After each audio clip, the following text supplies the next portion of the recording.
Vamos então agora ver o tópico da flexão plana. Neste caso, vamos iniciar então o estudo com o diagrama de esforço de vigas sujeitas à flexão plana. Vigas são elementos estruturais de geometria simples, regra geral alongada. Imagine-se então uma viga de comprimento L, espessura D e altura H. Ora bem, para ser então uma viga, isto quer dizer que a altura H é muito inferior ao comprimento L e a largura D também é muito inferior ao comprimento L. Regra geral, as vigas têm cargas instaladas, como por exemplo cargas distribuídas, o caso do f de x, ou cargas pontuais, como o F1 e o F2. Poderemos ter também momentos aplicados. A particularidade das vigas é que, na grande maioria dos casos, as cargas aplicadas são perpendiculares ao eixo longitudinal da viga. Nestes casos, estes carregamentos transversais apenas produzem efeitos de flexão ou corte. Portanto, nesta figura, provoca apenas flexão ou corte. No entanto, há casos em que os carregamentos também se dão ao longo do eixo da viga, como daqui da figura do lado esquerdo.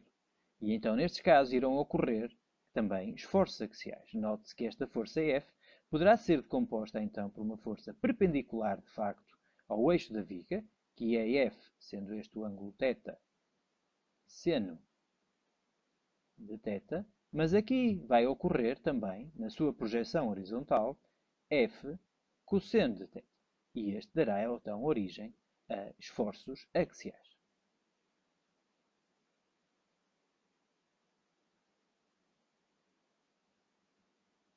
Conclusão: nas vigas, poderemos ter então a presença de esforços axiais, se estes se derem ao longo do eixo longitudinal da viga, ou poderemos ter esforços de flexão ou corte, caso os esforços se deem no plano perpendicular, então, ao eixo longitudinal da viga.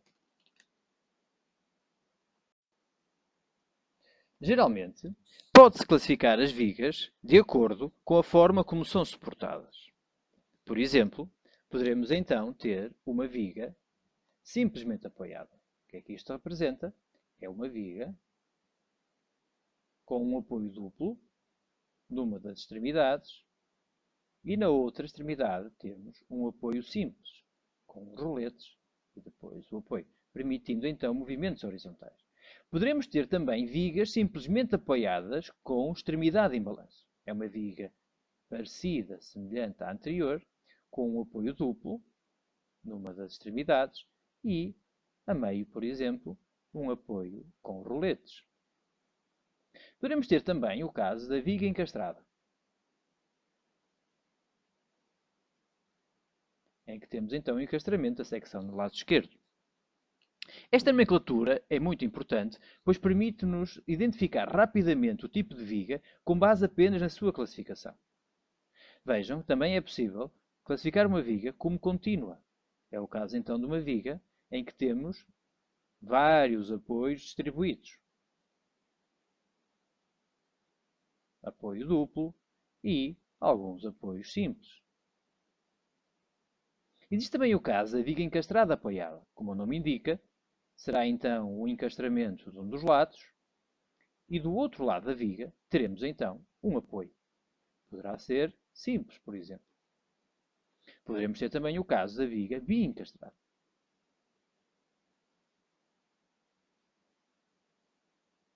em que ambos as extremidades estão encastradas. As três vigas superiores, denominam-se então como vigas estaticamente determinadas.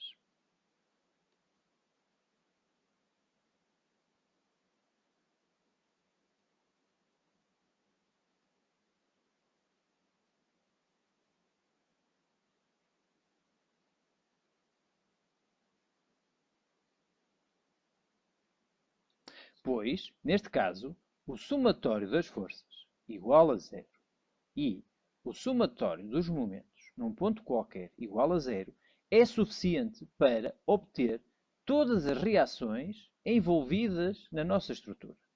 Ao passo que as três vigas inferiores denominam-se como vigas estaticamente indeterminadas.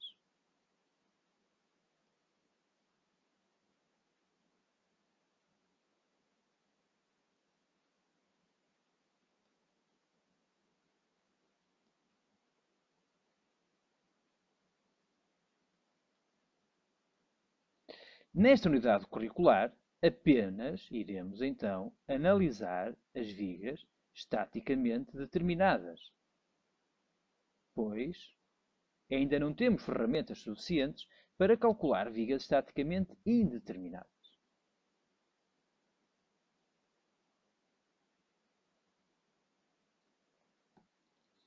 No caso das vigas estaticamente indeterminadas, as equações de equilíbrio estático são insuficientes. Teremos sempre mais incógnitas do que equações suficientes.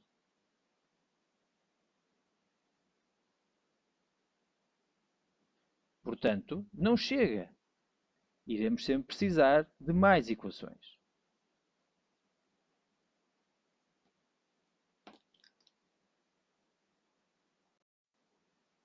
Assim, nas vigas estaticamente indeterminadas, o número de incógnitas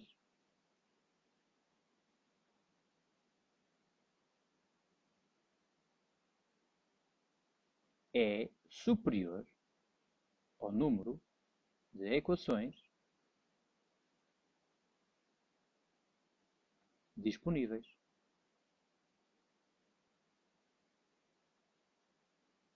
Não permitindo então obter solução. O grande objetivo do diagrama de esforços de vigas sujeitas à flexão é então a obtenção dos diagramas de esforços transversos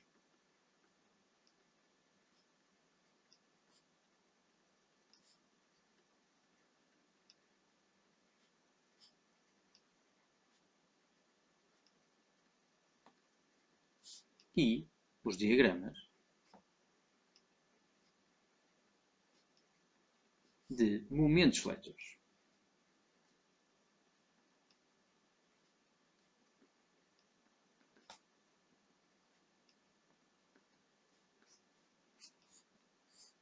Pois bem, tendo então uma viga com um dado carregamento, será então possível obter o diagrama de esforço transverso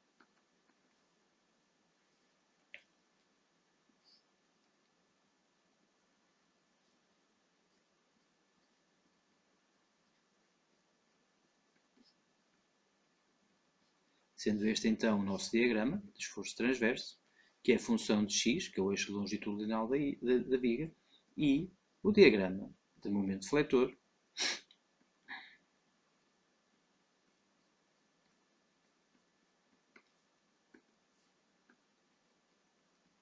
sendo que o esforço transverso vem em Newton e o momento fletor em Newton-metro. Pois bem, com estes diagramas é possível saber em qualquer secção da nossa viga, por exemplo nesta secção S1, qual o esforço transverso e qual o momento. Este será então o momento em S1 e este será o esforço transverso em S1. Poderemos também saber qual o esforço transverso máximo ou qual o momento fletor máximo. Para tal, apenas temos que identificar a zona do diagrama onde tal ocorre. Neste diagrama, portanto, nesta viga, nesta análise, ocorre, por exemplo, no mesmo local. Com base neste esforço transverso máximo e momento máximo, portanto, imaginem que teríamos uma viga em I,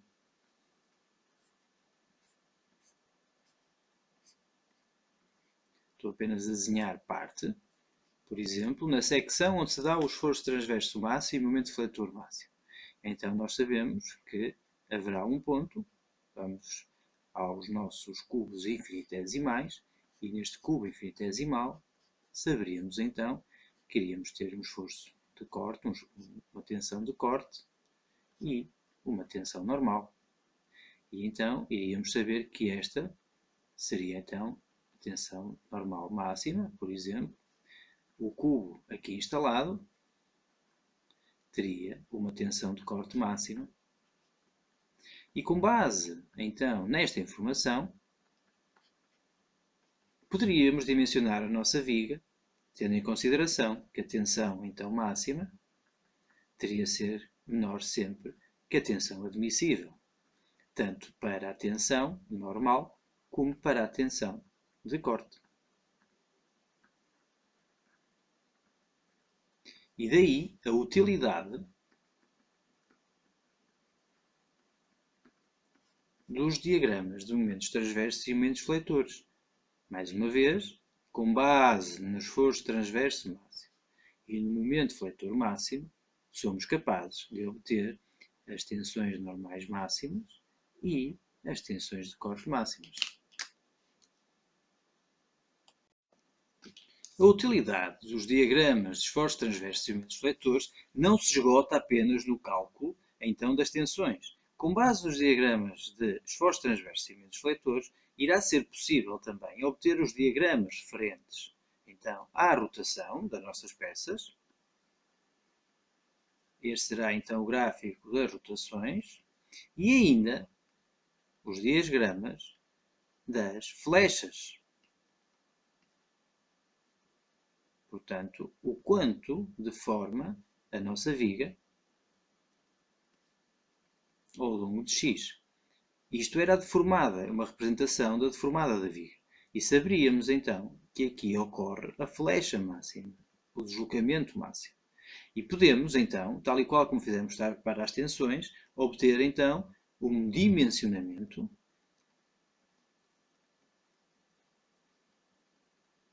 mas neste caso há rigidez, garantindo que a flecha máxima é menor ou igual que a flecha admissível, a flecha do projeto. E aqui, então, seria um dimensionamento.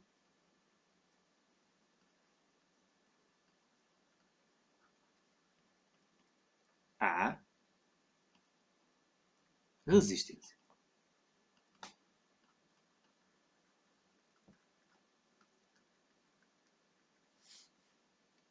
Ambos os dimensionamentos, tanto a rigidez como a resistência, provêm então deste cálculo inicial, que é o cálculo dos diagramas de esforços transversos, e de seguida o diagrama de momentos fletores.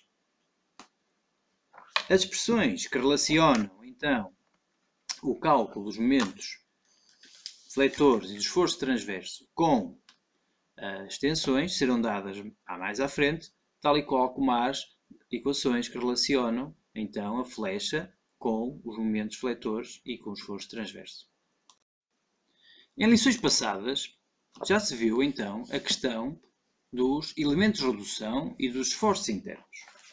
Vamos então recordar apenas a questão dos esforços internos. Suponha-se então uma dada viga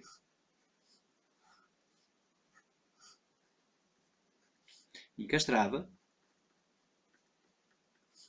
e sujeita a uma série de esforços. O que acontece é que esta viga então vai gerar tensões internas. Podemos então fazer agora um corte de uma dada secção. Por exemplo, aqui a passar pelo plano alfa. Isolando então a nossa peça, verificamos que aquelas forças que ali estão instaladas na nossa viga podem ser todas resumidas e, neste caso, reduzidas a, segundo os eixos, este é o eixo dos Z's, este é o eixo dos Y's, a um par de esforços resultantes. E estes seriam, então, os elementos de redução. O momento, e uma resultante.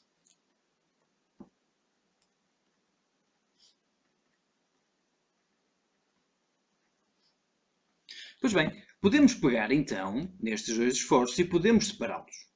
Podemos só olhar para a componente segundo x, y e z de cada uma daquelas forças.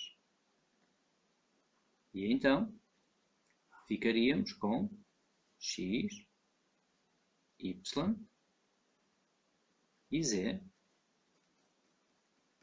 da secção. A resultante R projetávamos e esta projeção iria-nos então dar acesso aos esforços que lá estavam instalados. Teríamos então, ao longo do eixo longitudinal da viga, um esforço axial, como já visto anteriormente, e teríamos dois esforços transversos. Um segundo Z, neste caso, e um segundo Y, cuja resultante seria o esforço transverso total da nossa viga. No que respeita aos momentos, então, teríamos algo semelhante. Esta seria então a secção cortada da viga, o eixo longitudinal, e aqui teríamos o eixo dos Z's e do Y. E neste caso, ficaríamos então, por exemplo, com o momento nesta direção. Decompondo este momento, verifica-se que, fazendo este exercício, que ele poderia muito bem estar decomposto desta forma. Sendo este então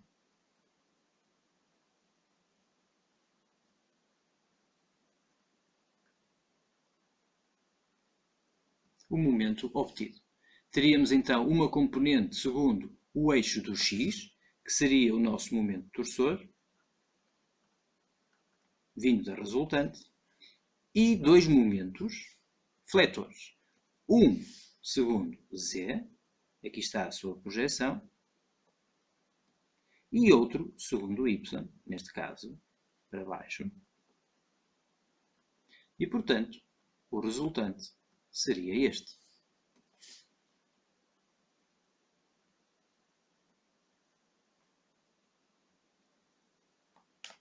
Pois bem, olhando aqui para a expressão, verifico então que, segundo x tem o momento torsor, segundo y e z tenho então dois momentos fletores. Vou então aqui esquematizar. Temos então um esforço axial, que é o nosso N, e temos esforços de corte ou transversos, que é o VY e o VZ, cuja norma dá então o V total. No que respeita aos momentos, temos então o momento torsor,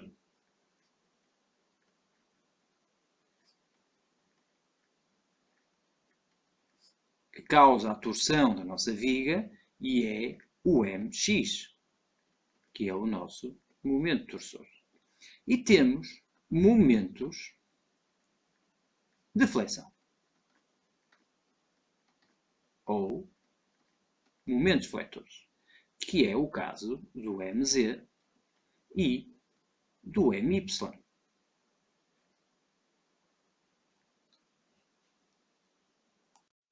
Até ao momento, já verificamos como é que conseguimos lidar, por exemplo, com os esforços axiais.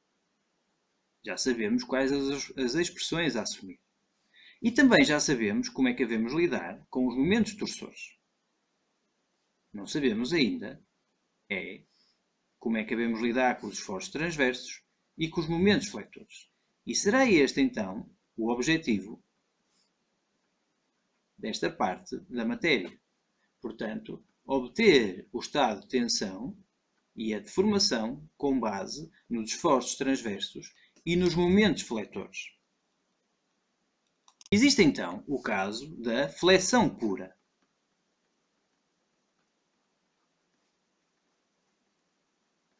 No caso da flexão pura, apenas está em jogo os momentos fletores.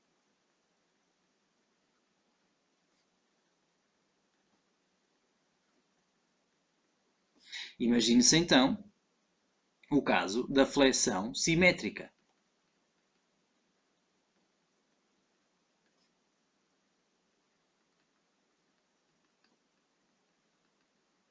Este é o caso mais simples e resume-se, regra geral, a uma resolução bidimensional. Imagine-se então que temos a nossa viga, secção constante, e sujeita ao momento fletor em cada uma das faces. Nesta face, nesta direção, portanto, segundo este eixo, e nesta face, o momento idêntico, segundo esta direção. Portanto, será este o nosso momento fletor aplicado à viga. Apenas segundo, sendo este o eixo dos x, este o eixo dos y, apenas segundo o eixo dos z's.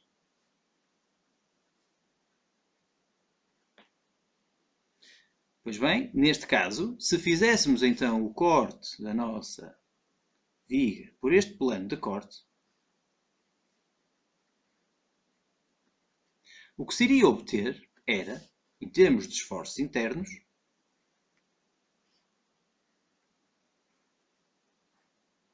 aqui representa-se o plano, a secção,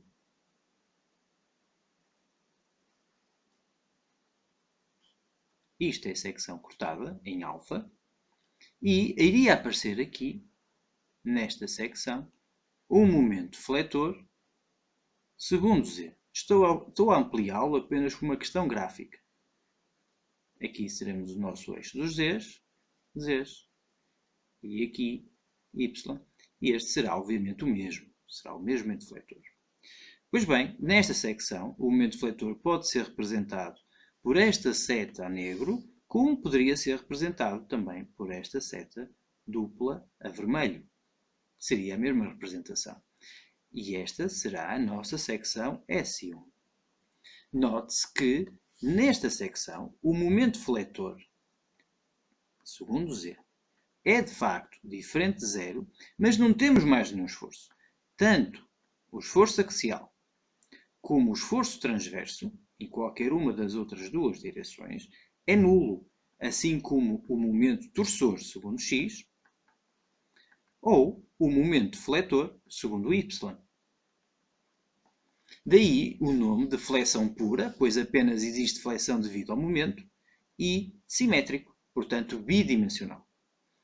Existe ainda, dentro da flexão pura, o caso da flexão desviada.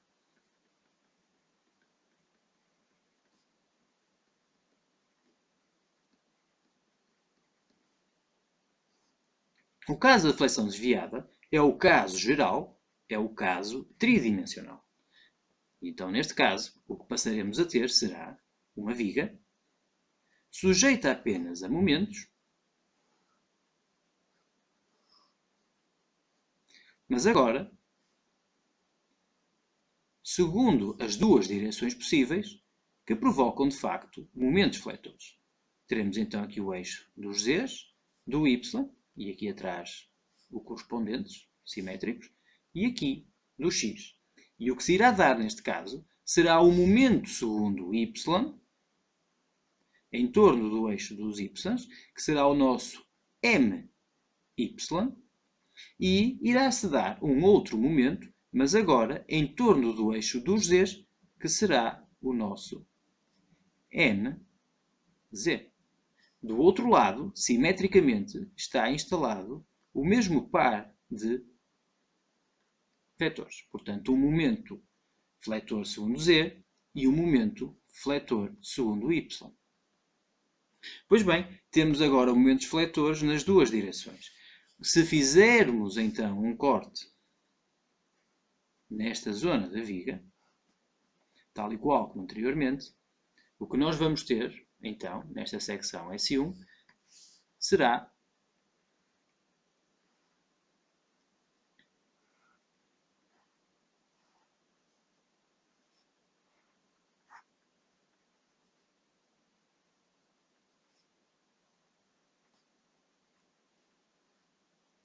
deste lado, do lado da aplicação das forças externas, temos os mesmos momentos aplicados anteriormente, portanto, o momento segundo em torno de Z, aqui está ele, e depois o momento em torno de Y, aqui está ele.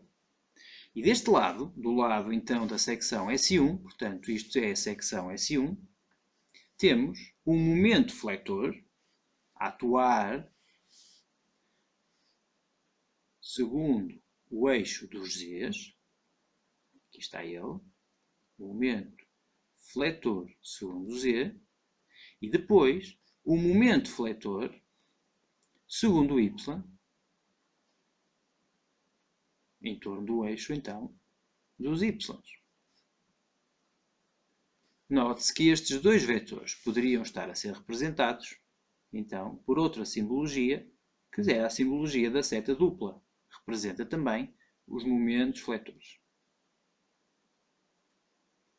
Pois bem, neste caso da flexão desviada, o que acontece é que o momento aplicado à nossa estrutura leva-nos a que haja um momento fletor segundo y diferente de zero e o momento fletor segundo z também diferente de zero. Não há mais nenhum esforço. O esforço axial é nulo e o esforço transverso segundo y e segundo z também é zero. Assim como o momento torsor, que é o nosso mx, é igual a zero. Portanto, os únicos momentos, os únicos esforços internos diferentes de zero são os momentos fletores. Ambos estes casos representam, então, a flexão pura. Caso bidimensional, o primeiro, flexão simétrica, e caso, então, tridimensional, a flexão desviada. Existe um outro caso, que é o que nós vamos ver de seguida, que é o caso, então, da flexão simples.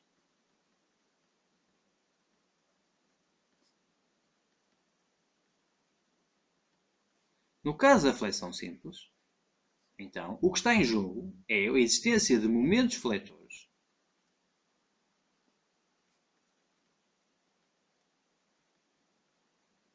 e, simultaneamente, esforços transversos. E este é o caso geral. Temos então, para dentro deste caso geral da flexão simples, temos a flexão simétrica.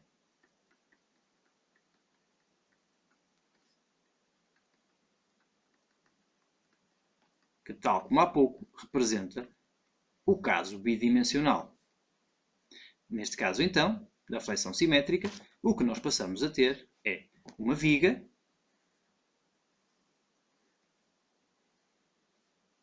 e, mais uma vez, esta viga será sujeita a um momento fletor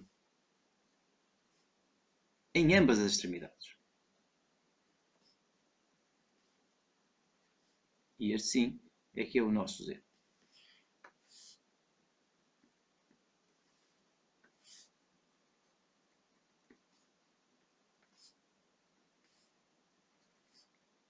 E esses momentos fletores serão então momento fletor segundo Z e momento fletor aqui segundo Z. A viga, para estar em equilíbrio, irá levar então, deste lado, será submetida a um esforço R. E do lado contrário, a um esforço R simétrico. O somatório das forças, segundo Y, é igual a zero, tal como o somatório dos momentos em Z é igual a zero. A viga está em equilíbrio. Se agora fizermos passar por aqui novamente um plano e formos observar a secção, que foi por aqui cortada, a secção S1, verificamos então que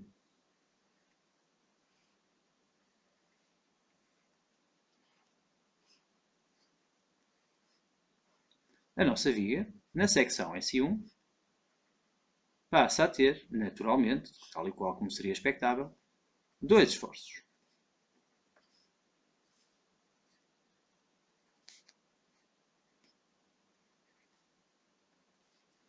Passará a ter, então, um esforço transverso, segundo Y, e passará a ter um momento fletor, note-se, também,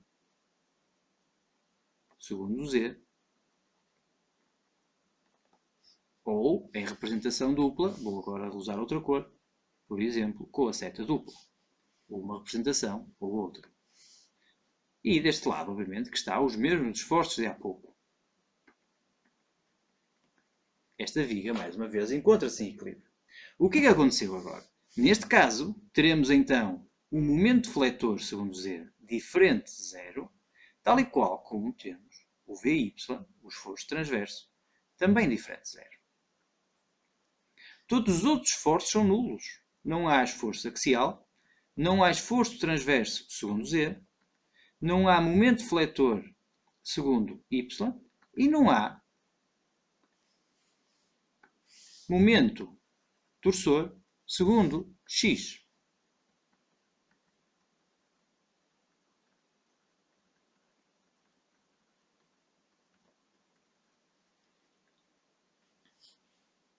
Existe ainda o caso da flexão desviada. Flexão desviada, tal como há pouco, representa o caso tridimensional. Pois bem, é um pouco mais complexo de ser representado, mas vamos mostrá-lo. Temos então a nossa viga e vou agora usar sistema de cores.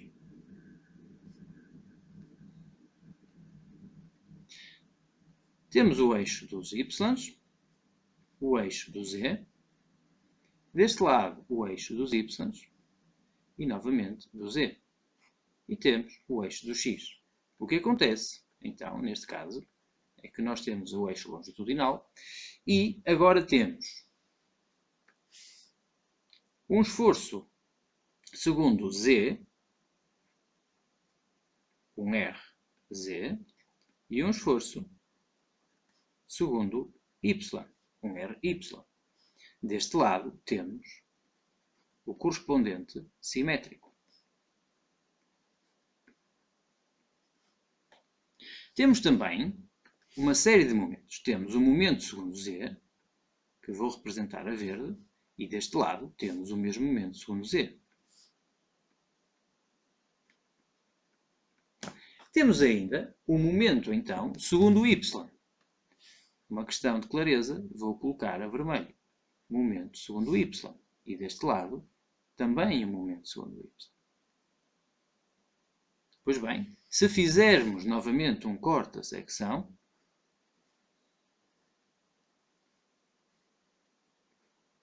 verificamos então, ficamos com a secção S1 e essa secção S1 vou aqui representar. Internamente,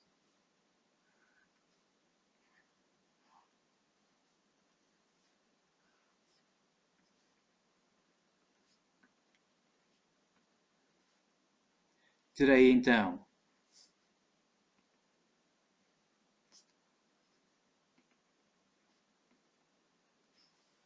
do lado esquerdo os mesmos esforços de há pouco. Terei então um momento aplicado, o meu MZ. Terei o momento fletor, não é? Tenho também o momento segundo Y, aqui está ele. Momento segundo Y. Tenho ainda o esforço RZ e o esforço RY. E deste lado a secção S1. Do lado da secção S1, vou aqui apresentar então S1, o que eu tenho é, os mesmos eixos,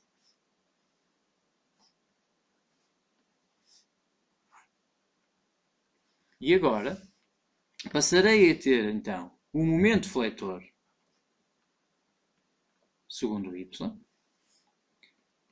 um momento fletor segundo z e os esforços transversos v segundo z e v segundo y.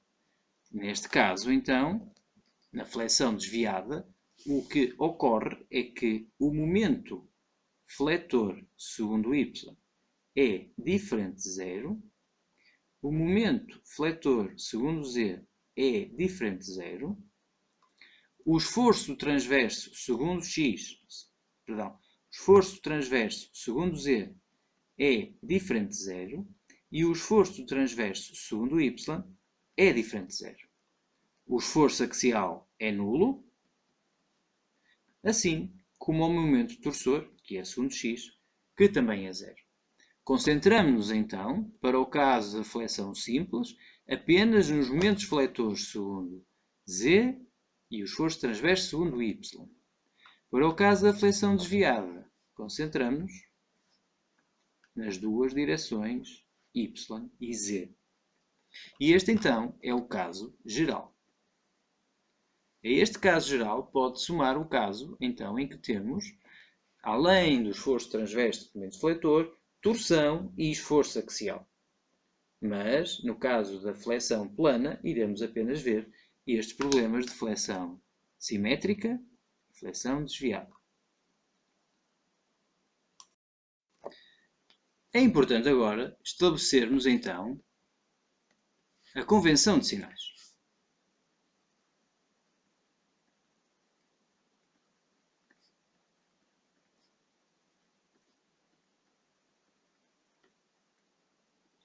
Esta convenção de sinais, então, é utilizada em mecânica dos materiais. Vamos considerar, então, a viga e vamos verificar o que é que acontece na secção à direita. Portanto, cortando a viga e olhando do lado esquerdo. Temos então aqui os eixos. E o que acontece neste caso, e vou usar o sistema de cores para ser mais claro, é que iremos ter então um esforço axial na direção segundo x e um esforço transverso na direção contrária ao eixo dos y e um esforço transverso na direção contrária ao eixo dos z. E se tivermos a olhar então para a face indicada, estes serão os sentidos convencionados como positivos. No que respeita aos momentos, teremos então convencionado como positivo o momento torsor neste sentido, portanto, segundo x. No que respeita aos momentos fletores, também está convencionado como positivo o momento fletor neste sentido no eixo dos z's, portanto, o momento fletor no eixo dos y, perdão, momento fletor segundo y, e será este o convencionado como positivo ao longo do eixo dos z's. Este será o momento fletor segundo z. Se olharmos agora para a face contrária, e vou então colocar a face contrária numa orientação um pouco diferente, para nós a conseguirmos ver, este será então o eixo longitudinal, irá atravessar a viga e, portanto, é o eixo do x. Este aqui será o eixo dos y e este será o eixo dos z's. No que respeita, então, ao esforço axial, verifica-se, então, que nesta face tem que aparecer um esforço axial contrário ao esforço axial da face contrária. E, então, será neste sentido. No que respeita ao esforço transverso, segundo z, terá que ser agora no sentido do eixo dos z's, para eliminar e para anular, por ação-reação, o da outra face. E segundo o eixo dos y, terá então que ser neste sentido, também para anular o existente na outra face. No que respeita aos momentos fletores, terão então que ser contrários ao da face contrária. Este será o momento fletor segundo y e este será o momento fletor segundo z. No que respeita aos momentos torsores, estes terão que ser contrários também ao existente na outra face. Como veem, então, temos aqui os sentidos convencionados como positivos para o caso tridimensional. O caso bidimensional é uma simplificação natural do caso tridimensional. Portanto, olhando para a secção à direita,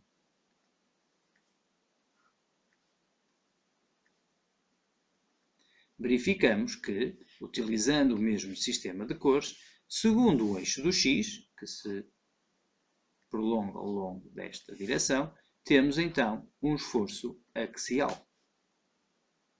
No que respeita ao esforço transverso, não se esqueçam que nesta direção, então, este será o eixo dos y. O eixo dos z está na direção perpendicular à folha do papel e, portanto, o único momento fletor que ocorre será, então, o momento fletor segundo z. No que respeita ao esforço transverso, o único que vai ocorrer será segundo y. E já agora, já que estamos a ver os esforços todos, verifique-se que irá ocorrer ainda um momento torsor com esta direção. E estes são, então, os esforços considerados, as direções consideradas como positivas na face deste lado. Note-se que já tínhamos visto anteriormente o momento torsor segundo x e o esforço axial. Neste caso, o que é novo é o esforço transverso segundo y e o momento fletor segundo z. Na face contrária, portanto, na viga do lado direito, na face à esquerda, o que nós iremos ter então, sendo que o eixo do x está prolongado naquele sentido, o que nós iremos ter aqui será na mesma o eixo dos y, o eixo dos z está na folha, está perpendicular à folha do papel, e verificamos então que iremos ter um esforço axial, note, para fora da secção. Iremos ter um momento fletor que é só segundo z e contrário à da face representada em cima. Um esforço transverso segundo y ascendente, desta vez. E o momento torsor, que vou representar agora a verde, será ponto em baixo e cruz em cima. E este é o nosso momento torsor segundo x, que também já está de acordo com o que vimos anteriormente. Portanto, estes são os sentidos convencionados como positivos, no caso de estarmos num problema bidimensional, numa face à esquerda. Note-se que esta convenção de sinais serve apenas para arrancar o problema, como vamos ver mais à frente. Vamos agora ver um algoritmo para construir os diagramas de esforços transversos e momentos fletores. No primeiro passo, o que fazemos é determinar todas as solicitações aplicadas à viga. Regra geral, este passo é feito no âmbito do projeto. Temos que estudar primeiro quais são as ações que vão estar aplicadas à nossa viga. Imaginemos, por exemplo, um caso muito simples de uma viga simplesmente apoiada com uma carga distribuída ω(x) e ainda uma força F aplicada num ponto.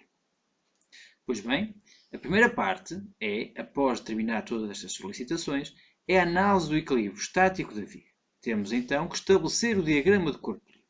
E então, nesse caso, traçamos a viga, colocamos as correspondentes reações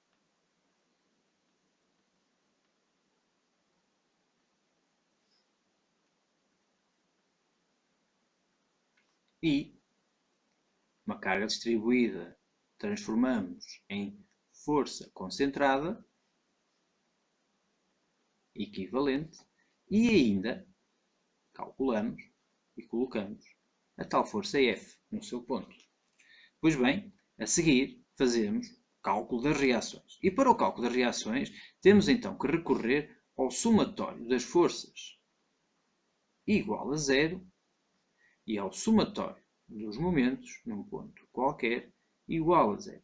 Isto irá permitir-me então calcular o RAX, o RAY e o RBY.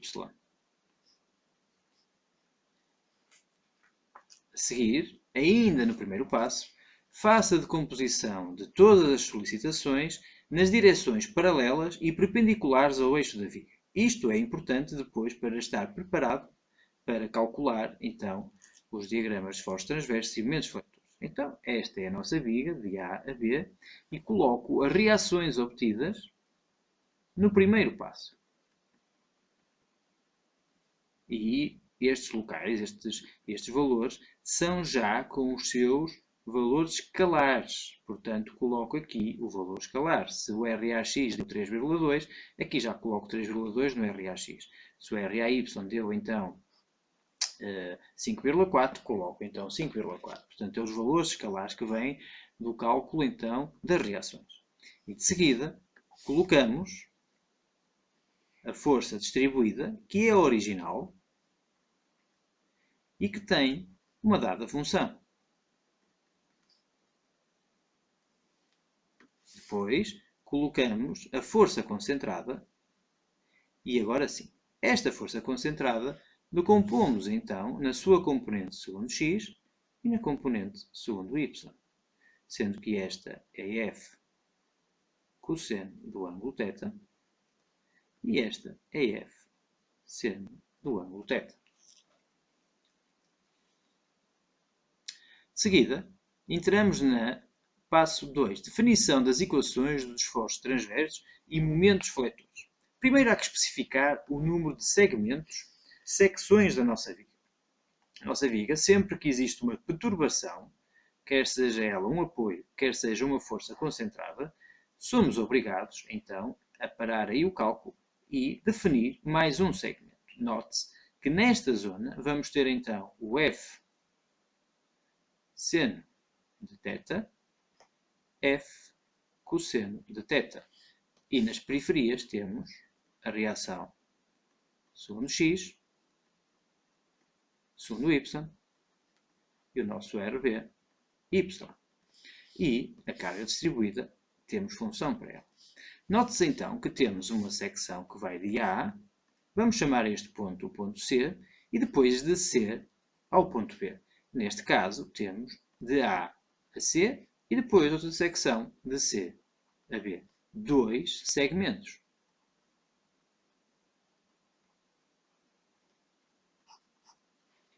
De seguida, para cada segmento, vamos escolher uma destas duas formas de resolver o exercício.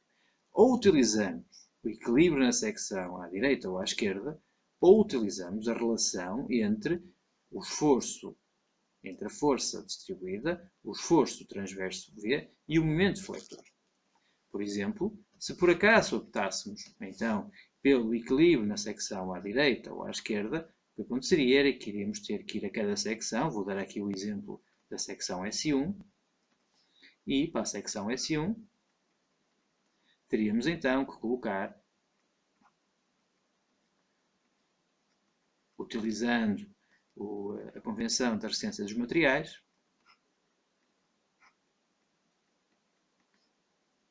colocávamos as reações e faríamos para isto o somatório das forças igual a zero e o somatório dos momentos igual a zero. E isto iria nos permitir obter o nx, função de x, o vx e o momento também em função de x. Se utilizássemos a relação então entre os momentos fletores, o esforço transverso e a força distribuída aplicada, iríamos ter também as expressões do esforço transverso, do momento fletor e do esforço axial. De seguida, no ponto 3, é traçado então, é desenhado, o diagrama de esforços. É conveniente desenhar o diagrama em linha com o diagrama de corpo livre. E então, regra geral, o que se faz é desenha-se primeiro o diagrama de corpo livre da nossa estrutura, a viga entre A e B, as forças lá instaladas, vou desenhar a verde, portanto, esta força e esta concentrada, e as reações. E a regra geral é colocado sempre o valor dessas reações. De seguida, coloca-se então o nosso diagrama de esforço transverso. Vou simplificar, daria algo como este género, por exemplo. E este será o nosso diagrama de esforço transverso, e vem em newtons. E depois, teríamos então o diagrama de momentos. E este poderia perfeitamente ser o nosso diagrama de momentos. Também ele dependente de x, e agora newtons metro. As expressões que permitem então desenhar estes dois diagramas vêm do cálculo anterior. Este, então, é um algoritmo para calcular e para construir os diagramas de esforços transversos e momentos fletores.